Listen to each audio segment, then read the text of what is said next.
संदीप शर्मा ने लिखा है, गुरुजी आपने राम के प्रतीक को समझाया है, क्या वो हम किसी भी कथा में जहाँ राम का वर्णन है वैसे ही देख सकते हैं?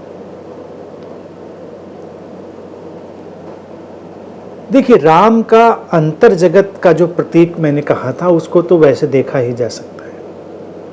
किसी दिन राम की कथा का जो पूरा अंतर यात्रा से संबंध है, प्रारंभ से लेकर अंत तक, उसको मैं सामने रखूंगा तो सारे प्रतीक और स्पष्ट होकर समझ में आ जाएंगे कि प्रतीक, वो शब्द, उन शब्दों के अर्थ, उन सबको हमने कैसे रखा है भारत में, और भारत की जो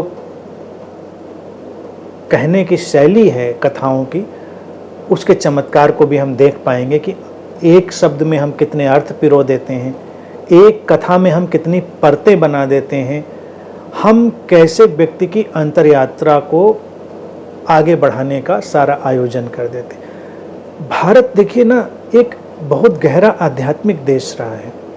यहाँ हम कथा हों, कर्मकांड हों, प्रतीक हों, हर चीज़ में हम वो प्रतीक डाल देते हैं, वो इशारे डाल देते हैं जो अंतर यात्रा की तरफ ही ले जाएंगे, वो इनर जर्नी में ही व्यक्ति को ले जाने में सहायक बनने वाले हो जाएंगे। विवाह के कर्मकांड हों तो उनमें डाल देंगे, अंतिम संस्कार हों तो उनमें डाल देंगे। आप मंदिर जाएंगे तो मंदिर के प्रवेश द्वार से लेकर और उसके अंदर जाने तक, उसके संरचना, उसका जो उसमें कर्मकांड का सारा ढंग है, उस सब में हम उन प्रतीकों को डाल देते हैं।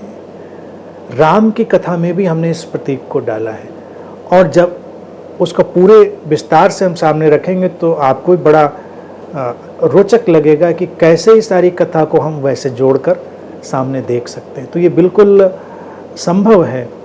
कथा को देखने के अनेक अनेक पहलू हैं। भारत में हमारी रुचि इतिहास लिखने में नहीं रही। क्या करना है इतिहास का? हमारे लिए वो घटना महत्वपूर्ण है जो जीवन को मार्गदर्शन देने वाली हो। हमारे लिए और घटनाएं महत्वपूर्ण नहीं हैं। किसी भी घटना में हम उन चीजों को लेकर आ जाते हैं। एक एक प्रतीक भारत का, अब उसको आप अंधविश्वास और कर्मकांड में अगर मिलाकर रख दे सामने तो बात गड्ढमड हो जाती, वो एक अलग बात है।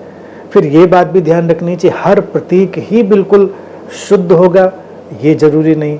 जैसे राम की कथा में राम के जीवन के तमाम प्रसंग ही जुड़े हुए और बेबुनियाद हो सकते हैं, तो ऐसे ही कोई अगर प्रतीक भी सामने रखा है, कोई रिचुअल भी सामने रखा है, तो उसमें बहुत सारी मिलावट भी हो सकती है, लेकिन उस मिलावट के बीच में कुछ ऐसा होगा जो हमें हमारे आंतरिक जीवन में समृद्ध करने में सहायक होगा।